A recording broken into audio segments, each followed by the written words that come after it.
Well, let's get things started by examining ideas on how to revamp ocean governance. The European Union is a leading player in sustainable development and has already adopted more than 200 pieces of legislation that are directly related to marine environmental policy and management. However, a study titled Marine Legislation, the Ultimate Horrendogram, and yes, that term is quite fitting for this type of diagram, shows the huge number of different measures aiming to tackle the impact of human activities on the marine environment. But maritime affairs are often dealt with by separate sectoral policies without fully integrating all the relevant sectors.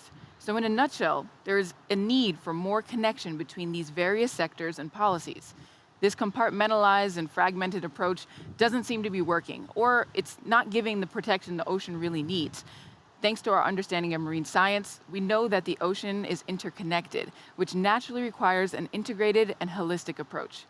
So, here to talk about how we can revamp ocean governance is Pascal Lamy, president of the Paris Peace Forum and chair of the EU Mission Starfish 2030 board. Mr. Lamy, hello. Hello, good to see you. Great to see you as well. So let's jump right in. The Mission Starfish report has a highly ambitious target to revamp ocean governance. What is Mission Starfish and what does revamping ocean governance mean and how can it be achieved?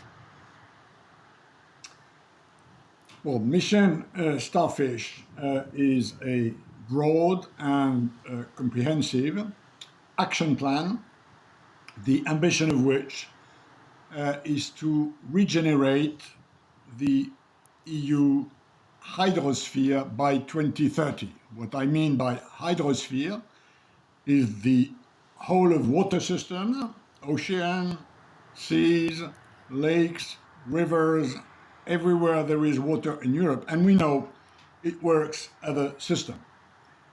So it's a proposal which is now on the table of the European Commission. We know we have the support of Commissioner Sinkevicius, who just talked, and I've been talking with my colleagues and him quite a long time for the last 18 months in structuring this big action plan. We've given it the name of Starfish because what we have to do in Europe to regenerate our degraded hydrosphere is like the 5 legs of a starfish. They have to be there together for the animal to live. They have to be there for this mission to happen. 3 of them have to do with very precise actions: zero pollution, decarbonization of the EU blue economy, regeneration of a number of degraded habitats and zones in the hydrosphere.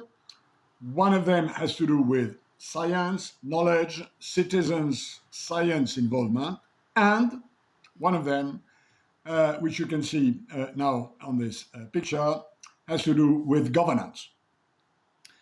That's my answer to your first part of your question. To the second part of your question, what have we suggested as far as revamping ocean, water, the hydrosphere governance in Europe, which, as you rightly said, is all over the place, sort of big bazaar, maybe not as big a bazaar as globally. And I was a member of the Global Ocean Commission who tried to put a bit of rationality in the global ocean governance. It led to SDG 14, it led to having Peter Thompson as UN Special Envoy.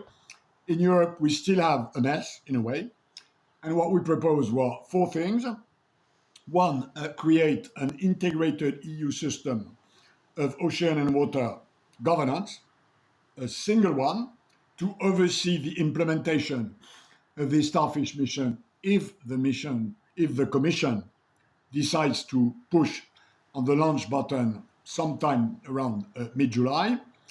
Second, deploy EU external instruments at the service of a better global ocean governance, and the EU has a number of these instruments.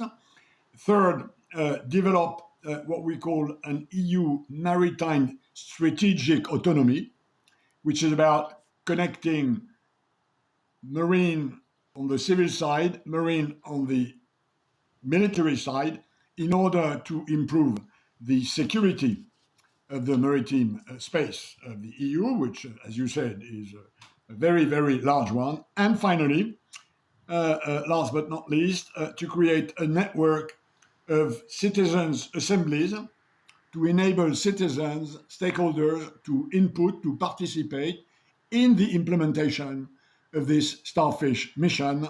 So this is a very ambitious set of proposals. Uh, so far, the Commission has embarked on part of that.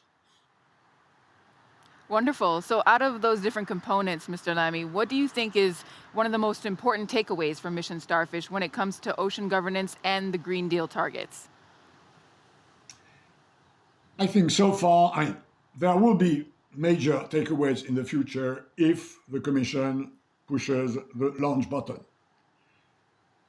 So far, what they've done, which is, in my view, a big step forward, which is already an existing result of the preparation which we did with colleagues, NGOs, stakeholders, is that they've invented a new system of governance within the Commission with mission teams, mission managers that cut across all the departments of the Commission, that cut across all the portfolios of the commissioners, so that regenerating the EU hydrosphere, which implies investment plans, regulations, science, innovation, a lot of EU policies are integrated.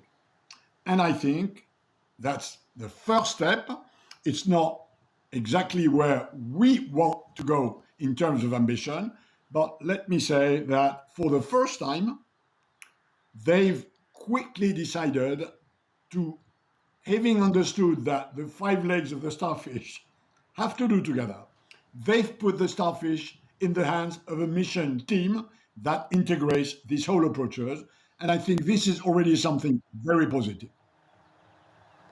Absolutely. So, for those of you watching, if you'd like to take a deep dive into Mission Starfish report, we've added a link with the downloadable PDF in the chat. So, thank you very much for your insight, Mr. Lamy. My pleasure.